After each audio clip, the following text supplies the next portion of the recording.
শুভ সন্ধ্যা বন্ধুরা। তোমরা শুনছো রাতের আড্ডা ইউটিউব চ্যানেল, যেখানে আলো নিভে যায় আর শুরু হয় গল্প। আজ আমরা একটা নতুন এপিসোড শুরু করতে চলেছি। আমাদের মধ্যে আজকে রয়েছে আকাশ, শুভ, সৌমেন, রিকু এবং আমি শান্তনু। আজ আমাদের গল্পের বক্তা আকাশ। আজ আকাশ একটা ভিন্ন ধরনের গল্প নিয়ে হাজির হয়েছে আমাদের মাঝখানে। তবে চলো শুনে নেওয়া যাক আজকে সেই গল্পটি। বিগত ১ মাস ধরেই নারায়ণগঞ্জ নামক এক ছোট্ট শহরে ঘটে চলেছে কিছু অদ্ভুত খুন। বন্ধুরা, আজকে তোমাদের শোনাতে চলেছি সেই নারায়ণগঞ্জের একটা মর্মান্তিক ঘটনা। পুলিশ প্রশাসন এই খুনগুলো নিয়ে না প্রচুর চিন্তিত হয়ে পড়ে। মানে তারা আসলে কি বলবো, তারা কোনো কুলকিনারা করতে পারে না। তারা নাজেহাল হয়ে যায়। ওই অত্র এলাকার ভেতরে থানা, আ পুলিশ প্রশাসকের যেসব আ সংস্থাগুলো রয়েছে, তারা প্রচুর চেষ্টা করে, কিন্তু তারা কোনো কুলকিনারা করতে পারে না, যে ঘটনাগুলো ঘটছিল। এইরকম অবস্থায় কলকাতা থেকে ট্রান্সফার হয়ে আসে একজন নতুন এসিপি।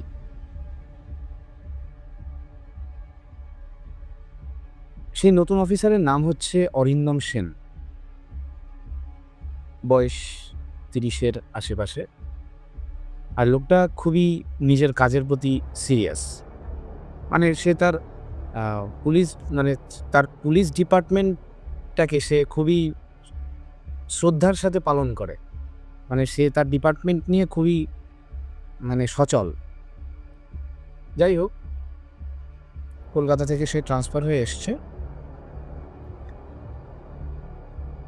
এবার এর আগে তো খুনগুলো হচ্ছিল। সে আগের কিছু ফাইল ঘেঁটে কিছু ক্লু বের করে। এবার যেই ক্লুগুলো সে বের করে, সেই ক্লুগুলো তার যেসব জুনিয়র অফিসারগুলো ছিল তারা কিছুতেই মানতে চায় না। কারণ আ হয় না যে আমাদের আমরা যদি একটা জায়গায় স্থানীয় থাকি, সেখানে যদি বাইরের কেউ এসে দাদাগিরি করে বা জোর-জুলুম দেখায়, সেটা আমরা মানতে চাই না। তো ওদের ক্ষেত্রেও তাই হলো। ওরা বলছে যে, "না, না স্যার, আপনি কি বলছেন? আমরা এতদিন ধরে বিষয়টা নিয়ে রিসার্চ করছি। গোটা ১ মাস ধরে আমরা রিসার্চ করছি। না, না, এটা হতে পারে না।" আগেই বললাম যে অরিন্দম সেন তার কাজ নিয়ে খুবই সিরিয়াস। অরিন্দম সেন তাদেরকে বলছে যে, আ "না, না, দেখো, কাজটাকে তুমি কাজের চোখে দেখো।" মানে ও ১ম এই বুঝতে পেরে গেছে যে কম্পিটিশন করছে এক প্রকার। তুমি এখানে আমার সাথে কম্পিটিশন করতে আসোনি। এখানে আমরা মানুষকে নিয়ে কাজ করি, মানুষদের নিয়ে কাজ করি। আজকে পুলিশকে নিয়ে যেসব ভ্রান্ত ধারণাগুলো মানুষ তৈরি করেছে যে পুলিশ ভালো না বা পুলিশের এই হতে পারে, ওই হতে পুলিশ মানে একটা আতঙ্ক, বিষয়টা তা না। আসলে হচ্ছে পুলিশ সাধারণ মানুষের বন্ধু। তো আমরা সেই বন্ধুত্বের জায়গাটা রক্ষা করি না। আমরা নিজেদের ভেতরে বিভেদ করলে কিভাবে কেসটা সলভ করব? তো এরকম কথাবার্তা বলতে ওদেরকে বোঝায়। আর ওরাও না বিষয়টা বুঝে যায়। মানে খুবই মোটিভেশনালি বলেছিল ওদেরকে। তো ওরাও বুঝতে পেরে গিয়ে বলে যে, "ঠিক আছে স্যার, আমাদের ভুল হয়ে গেছে। আমরা আসলেই আপনার সাথে কম্পিটিশন মানে ওরা বুঝতে পেরে গেছে। রিয়ালাইজেশন হয়েছে এক প্রকার। তো ঐদিন পুরনো কেস ফাইল ঘেঁটে একটা ক্লু বের করে। তা ওরা তো ঐদিন ঘটনাটা করে দিল। তো ঐদিন ওইখানেই বিষয়টা মিটে গিয়েছিল। এবার অরিন্দম সেন ঢুকেই মানে ১ম এ ওই গ্রামটাতে, ওই ছোট্ট শহরটাতে নেমেই সে আগে পুলিশের থানায় গিয়ে আ পুরো আগে সে দেখলো ঘেঁটে যে বিষয়টা কি। আগে আগেই সে কাজের ভেতরে ঢুকে দেখে আসলো। ওই দিনের পরে সে একটা রুম ঠিক করে, তার ভাড়া বাড়ি একটা ঠিক করে থাকছে। আর ওই পুরো যেসব ফাইল-টাইল গুলো আছে না, প্রত্যেকটার ছবি সে তার ফোনে ক্যাপচার করে নিয়ে এসেছে। নিয়ে এসে একটা বোর্ড টাঙিয়েছে। টাঙিয়ে প্রত্যেকটা জিনিসের একটা রিসার্চ লিস্ট তৈরি করেছে। কেস স্টাডি যেটা। করতে পরের দিন সে আবার থানায় যায়। যখনই সে থানায় যায়, থানায় গিয়ে বসে কিছু অন্য ফাইল ঘাটাঘাটি করছে। থানার বিষয় আশয় ওই গ্রামের কি হতে পারে, পুলিশের হয় না? হঠাৎ করে তার টেলিফোনে একটা ফোন আসে। মানে ল্যান্ডফোন যেগুলো থানায় থাকে না? একদম। তো ফোন করে একজন কথা বলছে যে, "এটা কি নারায়ণগঞ্জ থানা?" এবার অরিন্দম বলছে, "হ্যাঁ, আপনি কোথা থেকে বলছেন?" বলছে, "আমি আপনাদের থানার খুব কাছ থেকেই মানে থানার খুবই নিকট একটা সেলুন থেকে কথা বলছি। চুল কাটা সেলুন হয় না? এখানে আমি এখানে একটা খুন হয়েছে।" এবার অরিন্দম বলছে যে চমকে যায়। বলছে যে, "আপনি এখন এই মুহূর্তে আপনি কোথায় দাঁড়িয়ে কথা বলছেন?" বলছে যে, "আমি আমার সেলুনের সামনে দাঁড়িয়ে কথা বলছি এবং খুনটা আমার সেলুনের সামনেই হয়েছে।" বলছে যে, "আপনি ওখানেই থাকবেন। আর বেশি কাউকে খবর দেবেন না। আমরা যত তাড়াতাড়ি সম্ভব পৌঁছচ্ছি।" পৌঁছে গিয়ে দেখে একটা বিকৃত, মানে কি বলবো? পাগল টাইপের একটা মানুষ, যার হাতটা ছিল প্যারালাইজড। বাঁদিকের হাতটা ছিল প্যারালাইজড। সেই মানুষটাকে খুবই নৃশংসভাবে খুন করা হয়েছে। তার মানে বুকের কাছ থেকে চিরে দেওয়া হয়েছে। বুকের কাছ থেকে চিরে দেওয়া হয়েছে। চিরে দিয়ে আবার ওই জায়গাটাকে স্টিচ করে দেওয়া হয়েছে। তো অরিন্দম বলেছিল লোক কাউকে জড়ো না করতে, যেহেতু এবার ওই সেলুনের যে মালিক ছিল সে আর কতই বা সামলাবে। প্রচুর লোক জড়ো হয়ে গেছে। এবার অরিন্দম যখন পৌঁছয়, নেমে গিয়ে সবাইকে সরিয়ে গিয়ে ঘটনাস্থলে পৌঁছে দেখে বিষয়টা। দেখে ওদের গ্লাভস-টাভস পরে সবকিছু আইডেন্টিফাই করে। আর ওদের জুনিয়র অফিসারদের বলে যে পুরো জায়গাটাকে সার্চ করতে। তা অরিন্দম কিছুক্ষণ বিষয়টা পর্যবেক্ষণ করার পরে ওই সেলুনের লোকের সাথে কথা বলে যে, "ঘটনাটা আপনি কখন, মানে আপনার চোখে কখন আসে?" বলছে যে, "আমি সকালে এসে যখনই দোকান খুলতে যাব তখনই দেখছি আমার, মানে ওর দোকান সবথেকে আগেই খোলে। ওই সেলুনের দোকানই সবথেকে ওই বাজার এরিয়াটাতে, ওটা বলে রাখি ওটা একটা বাজার এরিয়া ছিল। তো ওই বাজার এরিয়াটাতে ওনার সেলুন সবথেকে আগে খোলে। একদম ধরো ফার্স্ট সকালে। তো খুলতে যাবে তখনই দেখে যে একটা মানুষ ওইভাবে আ পড়ে আছে। তো দেখে সে ভয় পেয়ে যায় এবং তৎক্ষণাৎ সে পুলিশকে ফোন করে। এটাই সে বলল। তো অরিন্দম কিছু একটা ভাবল। ভেবে ওই লোকটাকেই বলল যে, "স্ট্রেঞ্জ, আ একদম ভোরবেলায় এরকম একটা ঘটনা ঘটে গেল। আ আপনি কি আর কাউকে দেখেননি আশেপাশে? কেউ ফেলে গেছে বা কিছু?" তো ওই লোকটা এমনি খুব আতঙ্কিত ছিল। যেহেতু এরকম একটা লাশ দেখেছে। বলছে, "না দেখুন স্যার, আমি তো আর কিছুই জানি না। আর আমার দোকানও খুলতে হবে। আপনি অনুমতি দিলে আমি আমার কাজটা শুরু করতে পারি। এমনিতেই আজকে এরকম একটা ঘটনা ঘটে গেছে আমার দোকানের সামনে। জানি না খদ্দের আমি কত কি পাবো। আজকে আমার কতদূর কি খদ্দের হবে, বেচাকেনা কিরকম কি হবে?" তো অরিন্দম বুঝতে পারে ব্যাপারটা। বুঝতে পেরে কিছুটা ওর দোকানের সামনে যেহেতু ঘটেছে, ওই সেলুন ইয়ে সে সেলুন সেলুনওয়ালার যে দোকানের সামনে যে ঘটেছে ঘটনাটা, কি সরি, কিছুটা দূরে সরিয়ে নিয়ে যায়। একটা স্ট্রেচার ডাক দিয়ে ফোন করে কিছুটা দূরে সরিয়ে নিয়ে গিয়ে বিষয়টা পুরো জায়গাটা পর্যবেক্ষণ করে। আর তোমরা হয়তো দেখে থাকবে যে যেইখানে পুরো স্পটটা, মানে আ মার্ডারের যে পুরো স্পটটা হয় না? যেভাবে আমাদের ভিকটিম থাকে, পুরো ওই জায়গাটাকে একটা ঘিরে দেওয়া হয়, ঘিরে রেখে দেয়। একটা চক দিয়ে আকার দেওয়া হয়। মানে ওই জিনিসটাও পুরো পর্যবেক্ষণ করা হয় যে কেমনভাবে কি পশ্চার কিরকম কি ছিল মৃত্যুর সময় বা কিরকমভাবে ফেলে রাখা হয়েছে। তো খানিকক্ষণ ওখানে অরিন্দম তার জুনিয়র অফিসারদের সাথে কথা বলল। কথা বলে বলল যে, "আপনারা একটা কাজ করুন। আ দেখুন আশেপাশে কোন দোকানে সিসিটিভি ক্যামেরা আছে, সেই দোকানগুলোতে গিয়ে কথা বলুন। প্রয়োজনে তাদের সিসিটিভি ক্যামেরাগুলোর ফুটেজ আপনি আমার ডেস্কে নিয়ে আসবেন।" প্রয়োজনে বলা ভুল, বলছে যে আপনি নিয়ে আসবেনই। কারণ এটা তো খুবই সেনসিটিভ একটা ডেটা। আর এই বডিটাকে ফরেনসিকে পাঠান। যত তাড়াতাড়ি সম্ভব। বিশ্বাস করবে না, ফরেন্সিকে সেই দিন ফরেন্সিকে পাঠালো। এবার সবাই জানবে একটা বিষয় যে ফরেন্সিকে পাঠালেই না আমরা তৎক্ষণাৎ কিছু রেজাল্ট পাই না। ওটাকে পুরো পোস্টমর্টম করে ওটার ডিটেলস আমরা বের করতে পারি। মানে একদম শুরুতেই কি হয়েছে না হয়েছে আমরা জানি না। তো অরিন্দম চলে আসে থানায় আর ওই বিষয়টা নিয়ে ভাবতে থাকে এবং তার খুবই কৌতূহল হয় যে আমি আসলাম পরের দিনই এরকম ঘটে গেল। কেউ কি আমাকে চ্যালেঞ্জ করছে?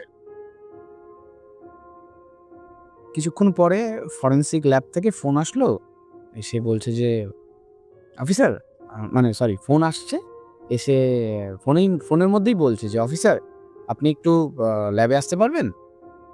তো বলছে হ্যাঁ অবশ্যই আমি আসতে পারবো। আপনি কে বলছেন? ডক্টর সরকার বলছেন? মানে যে ফরেনসিকের যে ডক্টর ছিল উনি ছিল ডক্টর সরকার।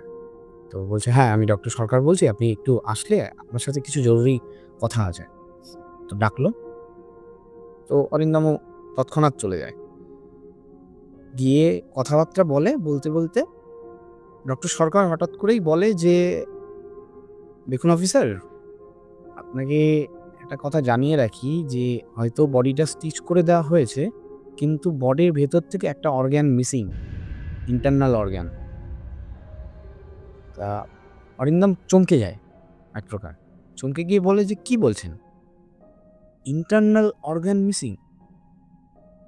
কোন অঙ্গটা মিসিং আছে? বলছে যে কিডনি মিসিং আছে। তখন অরিন্দম বলছে দুটো কিডনি? বলছে না একটা কিডনি। ডক্টর সরকার বলছে যে দেখুন অফিসার এরকম কাজ হয় কোনো সাইকো কিলারের হতে পারে বা এমন কেউ যে যার ওই পার্টিকুলার জিনিসটাই দরকার, মানে ওর কিডনিটাই দরকার বিজনেস করতেও, বিজনেস পারপাস বা অন্য কোনো কাজে, ব্যবসা অনেকে বেচে দেয় না। তো অরিন্দম বলল যে আচ্ছা আর কি কিছু পেয়েছেন কোন টক্সিক জিনিস বা অন্য কিছু? তখন ডক্টর ধর বলে যে না আর কিছুই আমি পাইনি, তবে আপনাকে আমি এইটুকু এনশিওর করতে পারি যে খুনটা এমনভাবেই হয়েছে, মানে বুকে চাকুটা যখনই চালানো হয়েছে, মানে যে চালিয়েছে একদম শুরুর দিক থেকে চালিয়েছে। এবার বুকে চাকু চালালেই তো কিছুক্ষণ পরে মারা যাবে অতিরিক্ত ব্লিডিং হয়ে, চালিয়ে রেখে দিয়েছে এবং যেই মানে ওপর দিক থেকে চালিয়েছিল ওই ওপর দিক থেকে নিচ বরাবর একেবারে টান দিয়েছে পুরো আমাদের কি বলে ওটা মাংসপেশি, মানে চামড়া ভেদ করে সে ভেতরের অর্গ্যান কেটে নিয়ে চলে গেছে। তো অরিন্দম ২-৫ মিনিট বিষয়টা নিয়ে ভেবেই থানায় চলে আসে আবার। চলে এসে না সে এই কেসটা নিয়ে খুবই চিন্তিত হয়ে পড়ে যে এরকম কেস তার মানে ক্যারিয়ারে এর আগে আসেনি। যে এরকম হঠাৎ করে একটা অর্গ্যান মিসিং। কেউ খুন করলে দেখবে পুরো খুন করে রেখে চলে যাবে, গলা কেটে দেবে বা গুলি করবে।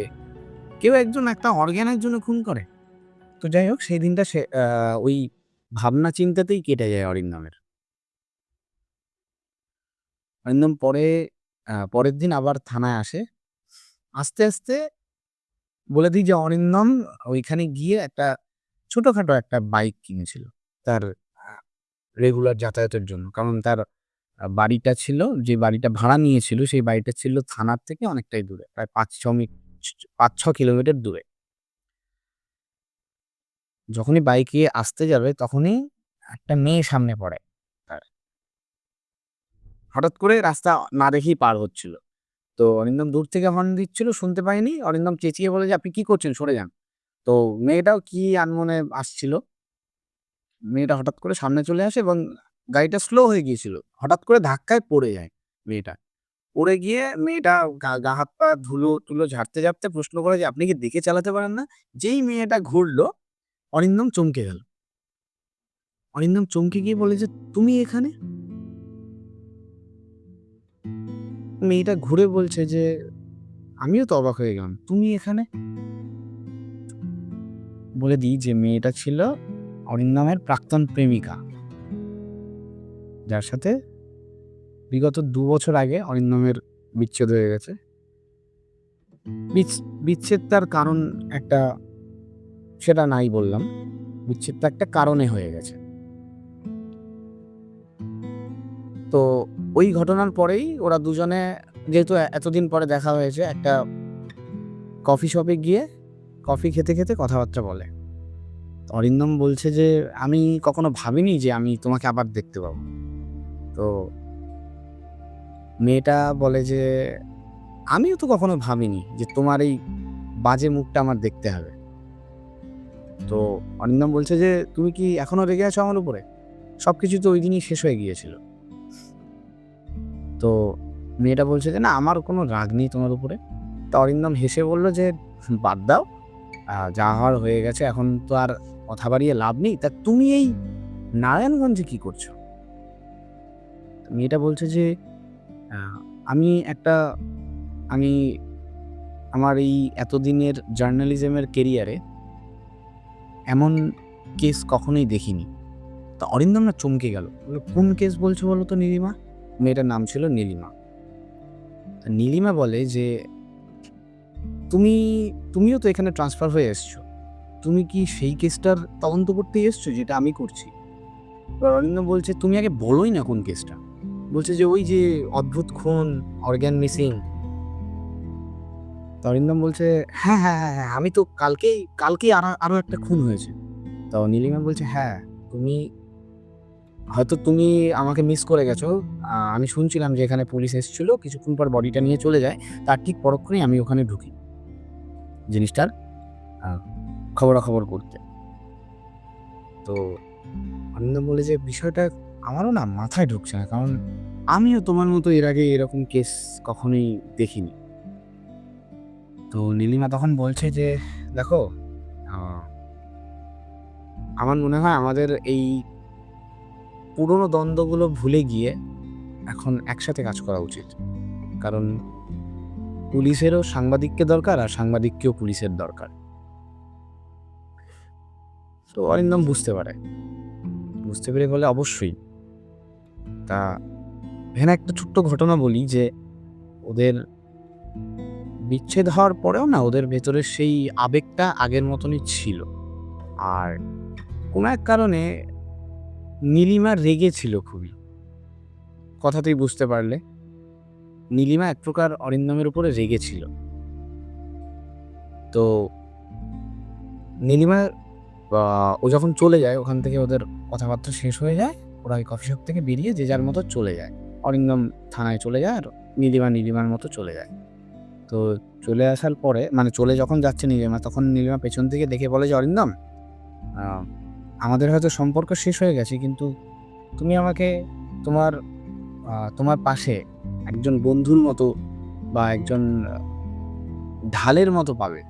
আমি তোমার জন্য এখনো জীবন দিয়ে দিতে পারি। তো অরিন্দম না বিষয়টা শুনে খুবই আবেগপ্রবণ হয়ে গেল। ভাবলো যে ও আর অন্য কিছু ভাবছে, যে নীলিমা কি পুরনো সম্পর্ক ফিরে পেতে যাচ্ছে। তো অরিন্দম না সেদিন থানায় গিয়ে আর কিছুই করতে পারে না, যেহেতু প্রাক্তন প্রেমিকার সাথে এতদিন পরে দেখা হয়েছে, তাও আবার এরকম একটা ঘটনা নিয়ে। তো সেই বিষয়টা নিয়ে সারাদিন ভাবতে থাকে। দুপুরবেলার দিকে হঠাৎ করে তার একটা জুনিয়র অফিসার এসে তাকে হঠাৎ করে জাগিয়ে তোলে, মানে এক প্রকার ঘুমিয়ে পড়েছিল ভাবতে ভাবতে, যে স্যার স্যার স্যার স্যার আপনি কি ঘুমোচ্ছেন? একবার উঠবেন, একটু জরুরি কথা আছে আপনার সাথে। তো হঠাৎ করে ঘুম ভেঙে যায়, স্বাভাবিক। ঘুম ভেঙে যাওয়ার পরে বলে যে হ্যাঁ বলো কি হয়েছে, হঠাৎ এত জরুরি তলো? বলছে যে স্যার, মাঠপাড়ার পাশে আর একটা খুন হয়েছে। অরিন্দম বলছে আবার একটা খুন? তাড়াতাড়ি গাড়ি বার করো, আমরা যাবো সেখানে। তো গিয়ে দেখে যে নীলিমা আগে থেকে ওখানে উপস্থিত। নীলিমা বলে না, খবর টবর ওখানে ওরা প্রচার করে না যে এখানে একটা মর্মান্তিক খুন হয়ে গেছে। তো নীলিমাকে আবার ওর সেই ভাবনাটা, মানে ও গাড়ি নিয়ে পৌঁছে ওখানে দেখে নীলিমাকে আবার সে আবেগপ্রবণ হয়ে গেল। তা কিছুক্ষণ, মানে কিছুক্ষণ বলা ভুল, ১-২ মিনিট ওরকম স্থির হয়ে দাঁড়িয়ে ওকে দেখে তার কিছুক্ষণ পরেই ও আবার বাস্তবে ফিরে আসে যে না, আমার কাছে আমার কাজটাই আগে, আমি এখন এই সবগুলো নিয়ে কেন ভাবছি। তো করতে করতেই পুরো এবার ও খুনটার কি বিষয় কি হয়েছে, কোথায় কোন স্পটে হয়েছে সেই দিকে এগোতে থাকে। গিয়ে দেখে যে একটা জায়গা ছিল ওই নারায়ণগঞ্জ শহরটার ভেতরে, একটা জায়গা ছিল মাঠপাড়া। তো সেই মাঠ পাড়ার একটা পুরনো ডাস্টবিনের পাশে তোমরা দেখবে যে ডাস্টবিনে ময়লা ওভারফ্লো হয়ে গেলে পাশেও ছড়িয়ে পড়ে। আমাদের পৌরসভার যে ময়লা হয় না, কিছুটা গাড়ি যদি না আসে পাশেও ছড়িয়ে পড়ে। সেই ছড়িয়ে পড়া ময়লার ভেতরেই আরও একটা মানুষের লাশ। প্রচুর দুর্গন্ধ বেরোচ্ছে। একে তো ডাস্টবিনের দুর্গন্ধটা, তারপরে লাশ। তো সবাই নাকে কেউ কেউ মাস্ক পরে এসছে বা কেউ কেউ নাকে রুমাল চাপা দিয়েছে, মেয়েরা ওড়না চাপা দিয়ে দাঁড়িয়ে রয়েছে। তো অরিন্দম ঢুকতেই না একটা অদ্ভুত স্মেল পেল।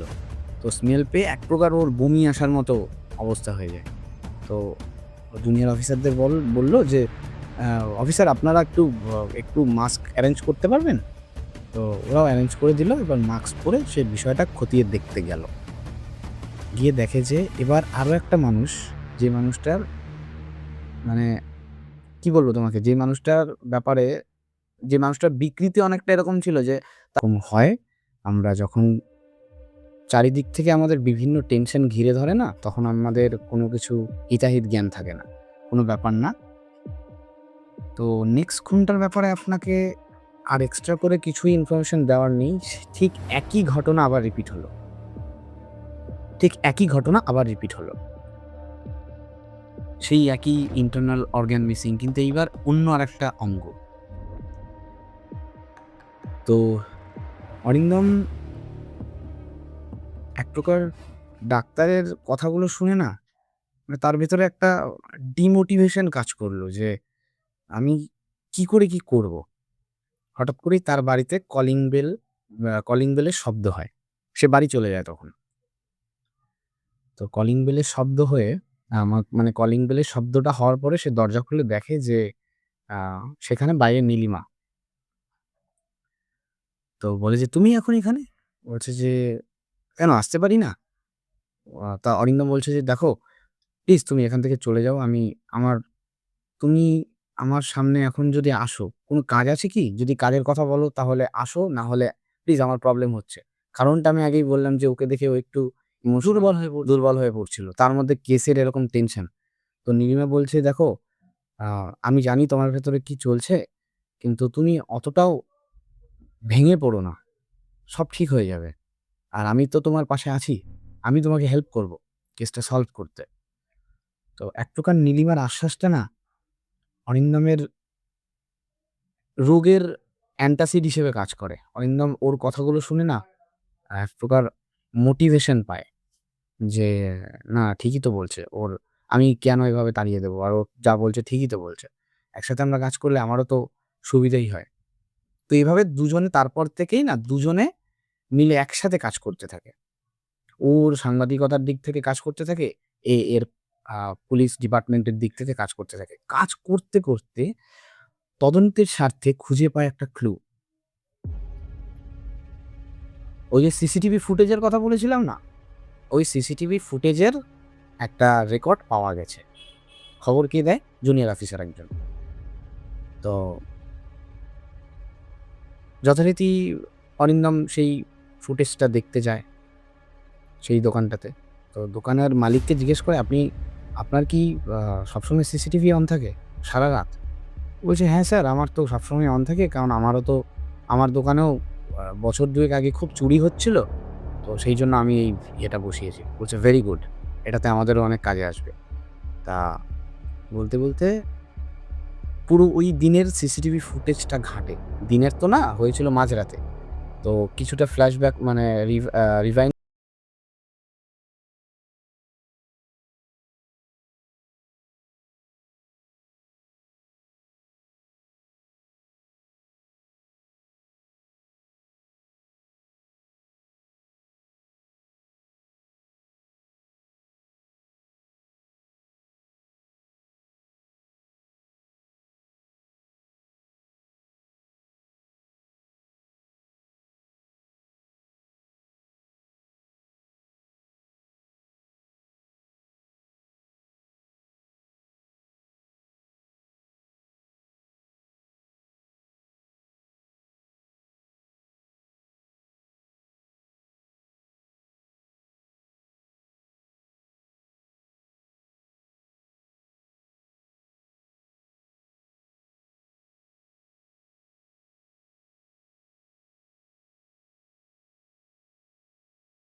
কেমিস্ট্রির ল্যাবটা কেমন বলবো, মানে ফাঁকা জঙ্গলের ভেতরে, জঙ্গলটা ঘন, তার ভেতরে একটা কুঁড়ে ঘর টাইপের, তার ভেতরেই ল্যাবটা। তো যখন সে যাচ্ছিল ল্যাবে, তো ল্যাবে সে যাওয়ার আগে মুহূর্ত পর্যন্ত ভাবছিল যে অন্য কিছু হতে পারে বিষয়টা। যেই ল্যাবে গিয়ে ঢুকলো, মানে ওর না অরিন্দমের না ধারণা বদলে গেল এক প্রকার। পুরনো অনেকটা ল্যাব, বাইরে থেকে তালা দেওয়া, তো তারা তালাটা বন্দুকের গুলি দিয়েই ভেঙে দিয়ে ঘরে ঢুকতেই একটা অদ্ভুত দুর্গন্ধ তার নাকে আসে।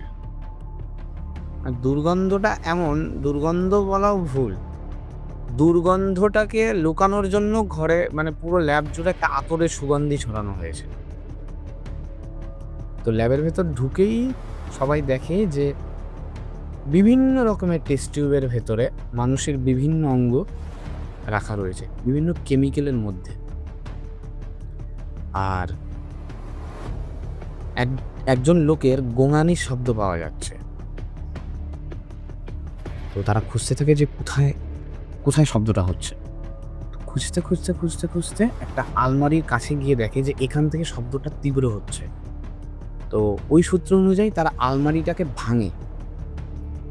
ভেঙে দেখে যে একজন বয়স্ক মানুষ, তার দুহাত পেছন দিক থেকে বাঁধা, কিন্তু তার হাতের আঙুলগুলো কেটে দেওয়া হয়েছে খুবই ধারালো অস্ত্র দিয়ে।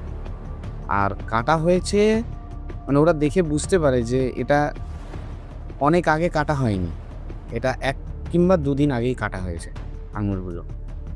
আর লোকটার মুখে কিছুই বাধা নেই, কিন্তু তাও লোকটা কিছু বলতে পারছে না, মানে বয়স্ক লোকটা। কারণ কি, লোকটার জিভও কেটে দেওয়া হয়েছে।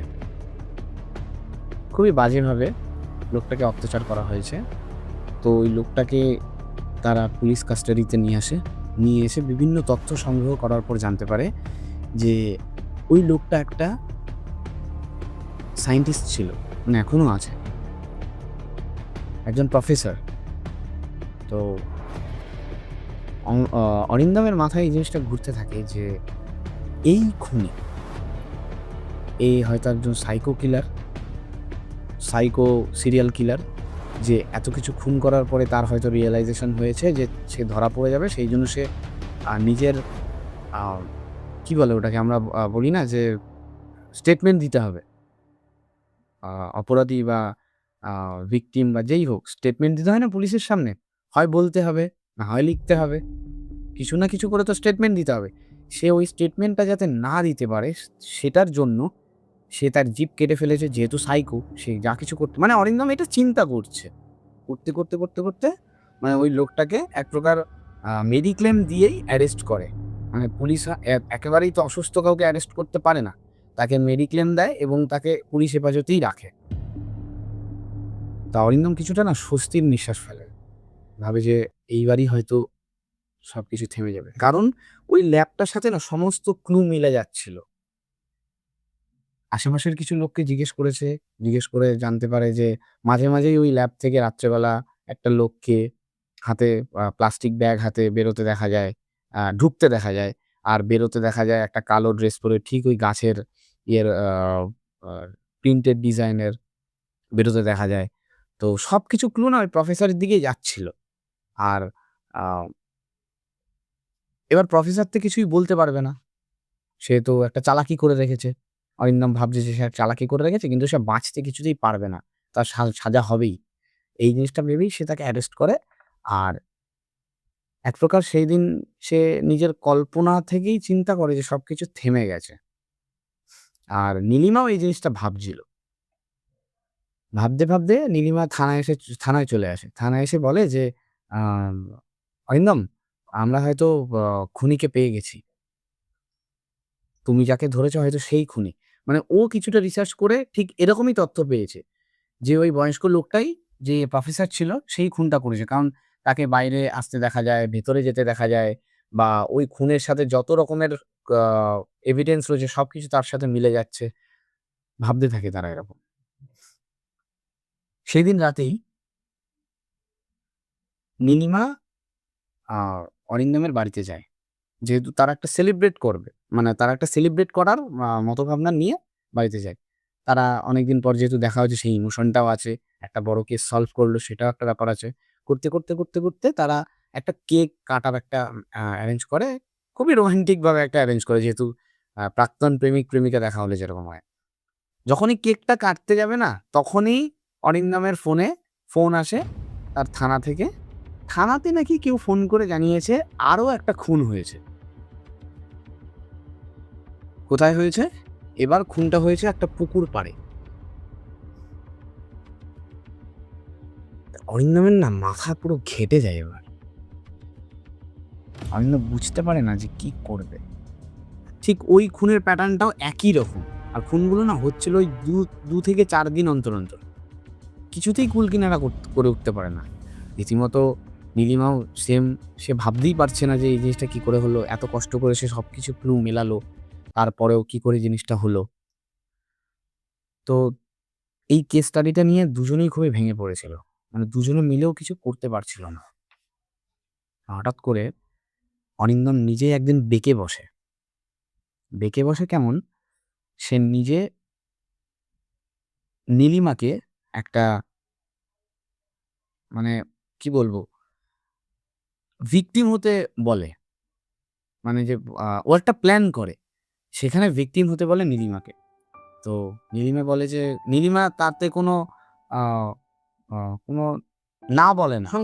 সংকোচ বোধ ছিল না যে, না আমি এটা করব না বা কিছু। এবার অরিন্দম তখন বুঝতে পারে যে নীলিমা হয়তো সত্যিই তাকে ভালোবাসতো। হয়তো অরিন্দমের নিজের ভুলের কারণেই এই জিনিসগুলো হয়েছে। তাদের সাথে বিচ্ছেদটা হয়েছে। তো তখন নীলিমাকে জিজ্ঞেস করে, "আচ্ছা নীলিমা, একটা কথা বলো তো, এই কথাটা আমার জিজ্ঞেস করা এখন ঠিক হবে কিনা আমি জানি না। তুমি বিয়ে করোনি?" তো নীলিমা একটু হেসে বলছে যে, "না, আসলে তোমার অভ্যেসটা এখনো কাটেনি তো। তবে চিন্তা করো না, যেদিন কেটে যাবে সেদিন বিয়েটা করে নেব।" মানে কথাটা বলেই কথাটা ঘুরিয়ে দেয়। বলে যে, "আচ্ছা তুমি কি একটা ভিকটিমের কথা বলছিলে, আমাকে ভিকটিম হতে, সেটা একটু বলবে?" বলছে, "না দেখো, যদি আমি তোমাকে পার্সোনালি বলছি বিষয়টা। এবার তোমার যদি ভেতর থেকে কোনো সংকোচ থাকে তুমি বলতেই পারো। আমি তোমাকে কোনো রকমের জোর করব না। আমার প্রফেশনাল লাইফ থেকেও কোনো জোর করব না, আমার পার্সোনাল লাইফ থেকেও কোনো জোর করব না।" বলছে, "না, না, কোনো ব্যাপার না। তুমি আমাকে বলতেই পারো। কোনো সমস্যা নেই। আর তাছাড়া আমরা তো একসাথেই কাজটা করছি। সেক্ষেত্রে তো আমিও এই কাজটার অংশ।" তো বলছে, "আমাকে কি করতে হবে?" তা তখন অরিন্দম বলে যে, "আমি কিছুটা এই বিষয়টার ব্যাপারে বুঝলাম যে, যে কটা লোক খুন হচ্ছে, তাদের সাথে মানসিক প্রতিবন্ধিতা জুড়ে আছে। কেউ পাগল, কারোর মুখে সমস্যা বা কারোর হাতে সমস্যা।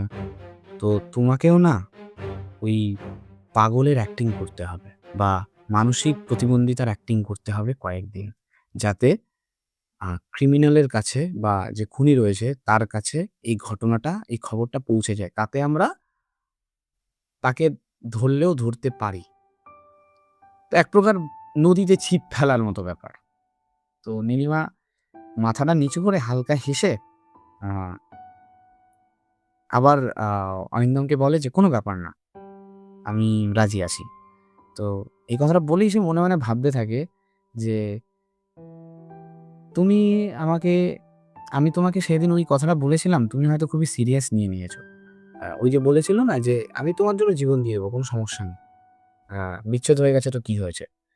তো ভেবে আবার একটু মুচকি হেসে সে অরিন্দমকে বলে, "চলো, কি করতে হবে বলো?"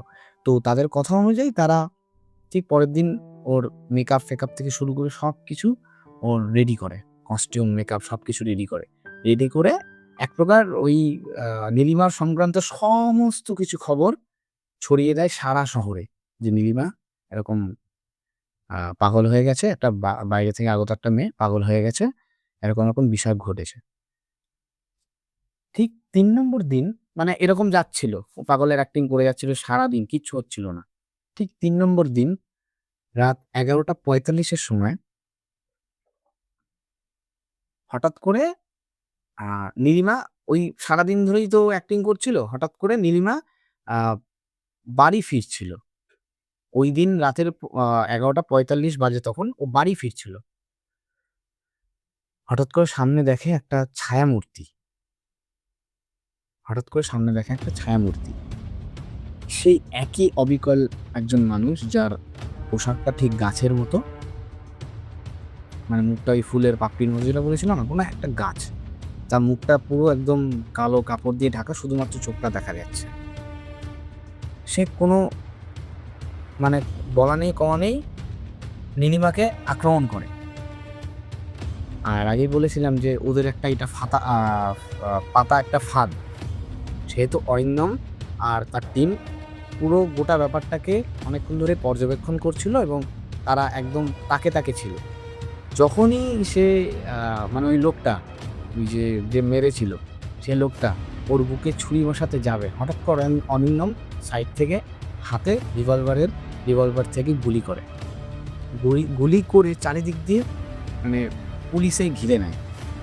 এবং সেই খুনিটা তারপরেও পালিয়ে যায়, কোনো না কোনোভাবে। রাত্রেবেলা তো পালিয়ে গিয়ে এবার ওরা কি করবে, ওরা ওই ল্যাবের দিকে অগ্রসর হবে, ভাববে যে ওই ল্যাবের ওখানে যাবে। কিন্তু ওই লোকটা তখন ল্যাবের ওখানে যায়নি, মানে ওরা খোঁজ করেছিল গিয়ে, কিন্তু লোকটা ল্যাবে যায়নি। আর এবার প্রশ্ন হচ্ছে লোকটা গেল কোথায়। ঠিক তার খানিকক্ষণ পরে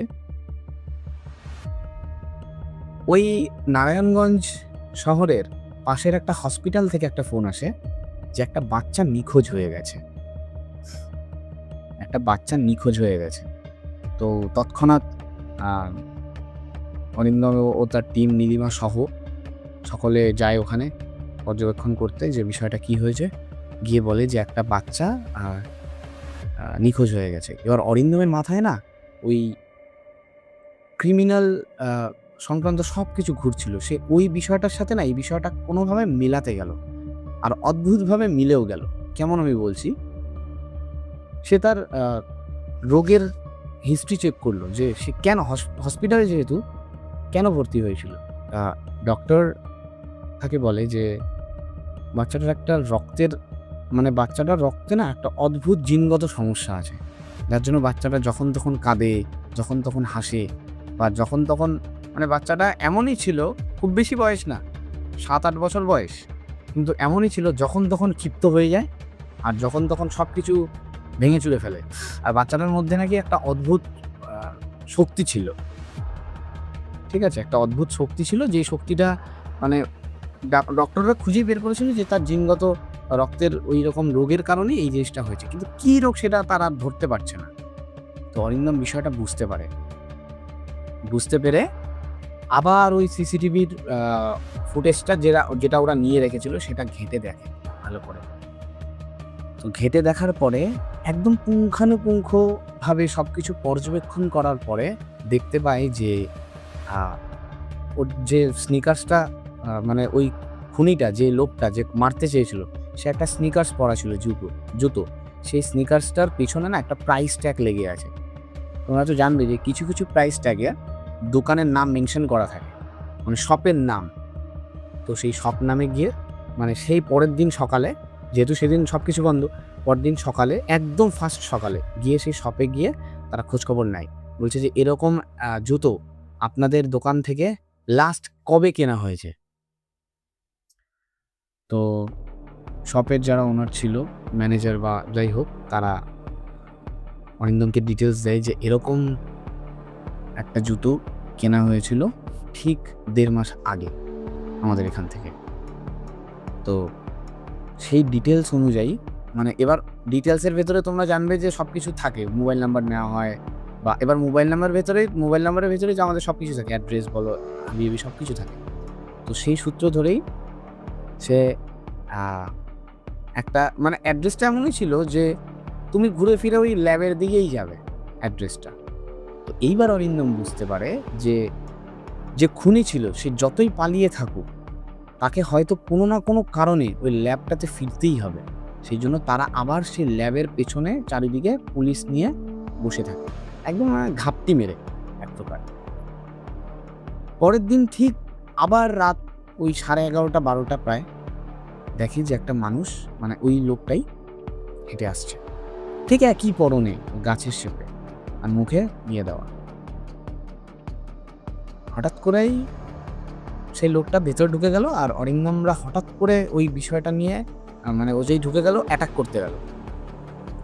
অ্যাটাক করতে গিয়েই ভেতরে দেখে যে ওই লোকটা মানে চোখটা যে দেখা যাচ্ছে যে মানুষটা বলেছিলাম ওই লোকটা ওই বাচ্চাটা যে কিডন্যাপ হয়েছিল ওই বাচ্চাটার গলায় ছুরি ধরে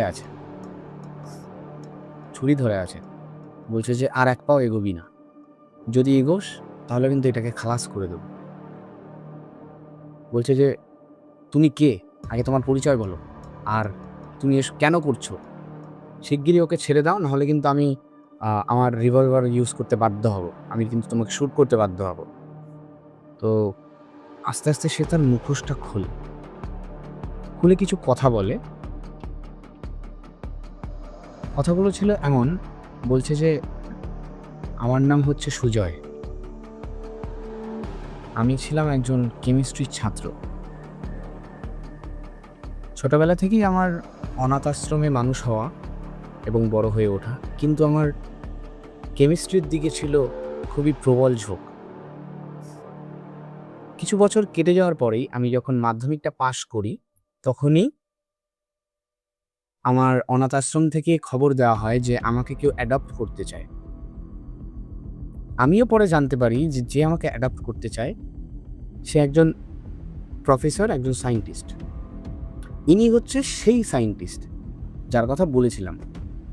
তো তারপরে সে বলে যে প্রফেসর আমাকে খুবই আদর যত্ন দিয়ে মানুষ করে এবং আমি যে কেমিস্ট্রির দিকে এত আগ্রহী ছিলাম সেই আগ্রহটাও প্রফেসরের খুবই মন কাড়ে।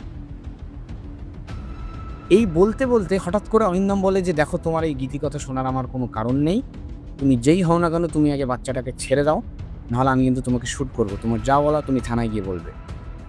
তো অরিন্দম বলে যে এত তাড়াতাড়ি খেপে গেলেন পুলিশবাবু, এখনও তো অনেক কিছু বাকি আছে, আপনাদের মতো বিকৃত লোকদের জন্যই আজকে প্রকৃতি এতটা নষ্ট হচ্ছে।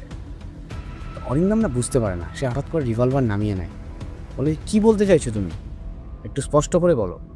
বলছে যে পুলিশবাবু, আপনি তো আমার পুরো কথাটাই শুনলেন না, এখনও তো আমার জীবনের অনেক কিছু হওয়া বাকি ছিল। তো সে আবার বলতে শুরু করে, আমি অনাথ আশ্রমে মানুষ হয়েছিলাম ঠিকই, কিন্তু ওই অনাথ আশ্রমে মানুষ হওয়াকালীন আমি কিছু লোককে দেখতাম প্রচুর পরিমাণে নদী দূষণ করছে, প্রচুর পরিমাণে গাছ কেটে ফেলছে। আমার ওই প্রকৃতির আর্তনাদ কানে এমনভাবে গেঁথে গেছিল যে আমি আর এক প্রকার সহ্য করতে পারতাম না। মাটিতে মাথা ঘষতাম, গাছে মাথা ঘষতাম।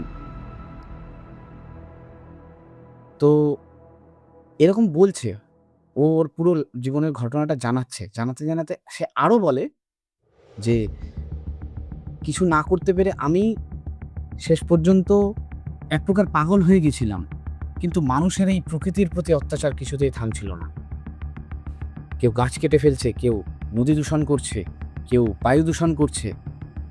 আজকে আপনাদের মতো মানুষের জন্যই পুরো গোটা পরিবেশটা আমাদের পুরো দূষিত হয়ে গেছে। আপনি বলুন না যে আপনি এসব কিছুর পিছনে দায়ী নন। আপনি বলতে পারেন যে আপনি দায়ী নন, কিন্তু আপনি যদি দায়ী নাই হতেন আপনি আমার মতো প্রতিবাদ জানাতেন। তারপরেও ওই লোকটা বলতে থাকে যে এই সব কিছু দেখে আমি এক প্রকার সিদ্ধান্ত নিই, মানে ওকে না প্রকৃতি এক প্রকার অদ্ভুতভাবে ওর প্রকৃতির প্রতি এক অদ্ভুত টান ছিল, ও অনুভব করতে পারত।